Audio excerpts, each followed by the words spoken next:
Hey guys, I want to do a video talking to you about finding a market. I talk about this a lot, and I usually throw it into a video as an afterthought. But I'd like to take the opportunity to try and explain to you a little bit more in somewhat more detail than I've done so in the past. Exactly what I'm talking about. Most major companies look for a market and then try to fill that market or service that market with a product or service that they come up with after a thorough examination of that particular market or that particular audience to see what they need, what issues that audience may have. And that's how big business does it. And because of my background, that's how I approach things. And it's very clear to me that's not how most of you approach it. It's not how most of my students in the seminars have approached it over the years, at least initially.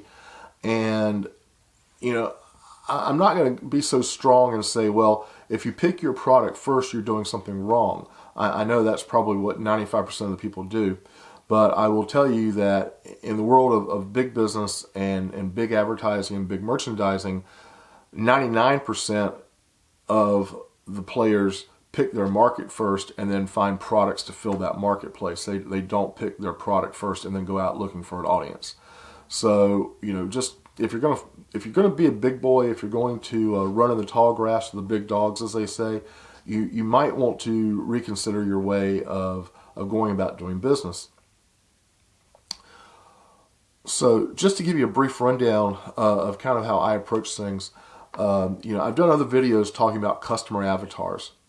And, I'm not going to go over everything in this video that I've gone over in those videos. I suggest you look at my channel for the videos about customer avatars. The word avatar is in their title, so they shouldn't be too hard to find. But, you're describing your perfect customer. And you're looking for, every factor that you can think of about that perfect customer, every characteristic, age, education, gender, race, religion, just any characteristic that defines who and what they are as individuals or as a family if you're selling to families, but anything that defines them. So once you have this avatar in mind, and I mean literally you should have it written down on paper, and you should have you should almost be able to visualize a person. You filled out such a lengthy kind of analysis of who this perfect customer is. You should almost have a face in your mind. It should be that real to you. But you need to have 20 to 30 minimum characteristics about this perfect customer, interest of this perfect customer, and you really need to take some time to kind of absorb it, take it in, and let your brain work on it for a little while. And then when you have this person in mind, ask yourself, what are their problems? What can I sell them in terms of a product or service that will help them solve a problem in their life? Selling to a need, as I've talked about in other videos also, is one of the easiest and most powerful selling techniques you'll ever run into. So if there's a clearly identifiable need, by all means take advantage of it and find a product or service that will address that need.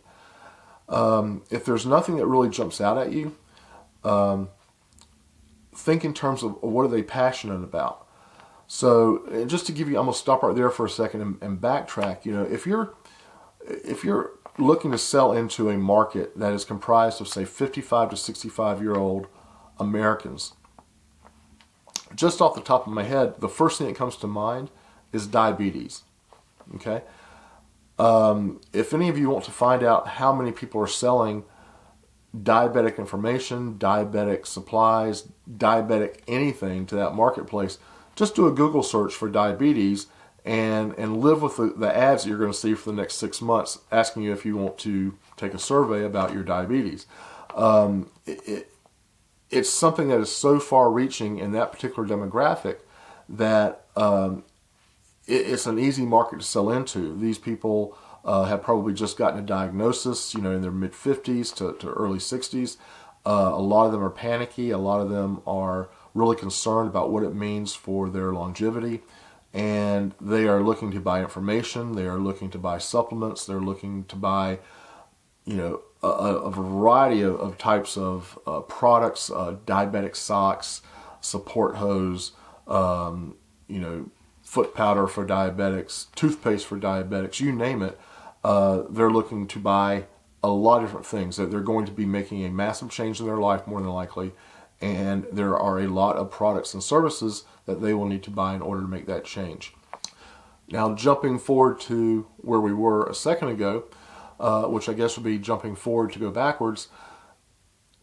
Maybe you have another client, another customer in mind that doesn't fit that 55 to 65-year-old age group. Maybe they're in the 30 to 40-year-old age group. Well, that age group is probably going to have children. And they're passionate about their children. They're not necessarily scared for them, although there are certainly opportunities there to sell things, for a child's personal safety, things that make it easy for a parent to find a child if they're lost, what have you.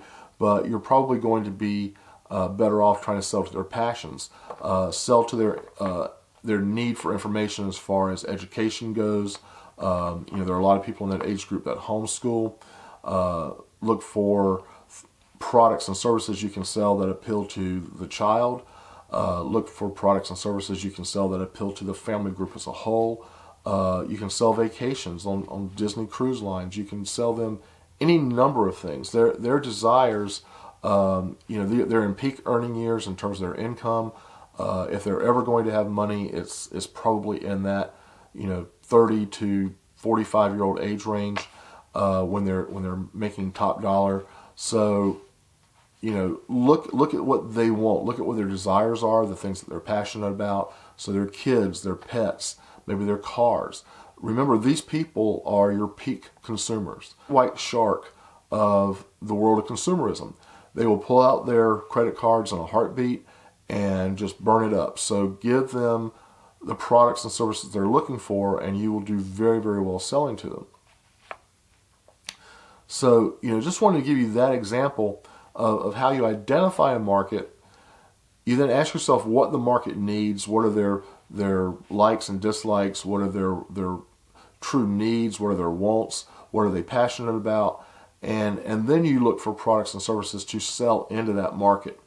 You'll find that if you do this, and you as you get good at it, and it really shouldn't take you too long to get good at it. Once you go through the mental exercise once or twice, you should pretty much have it down. And just do some very basic research then as to what this particular market is looking for, what their needs are.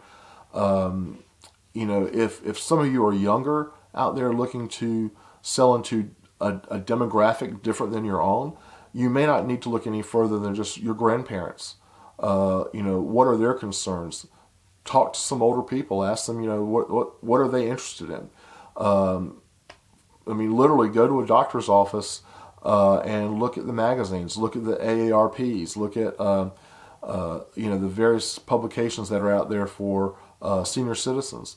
Look at what advertisers are advertising and see how you can deliver some of those products or some of those services more efficiently online through your resources and through your platform. And again, you'll do very, very well selling to people that don't look like you. And in a sense, that is how you're going to make big money. You can make really good money selling to people that share your interest and your concerns in life. And that's where scaling ads comes into play.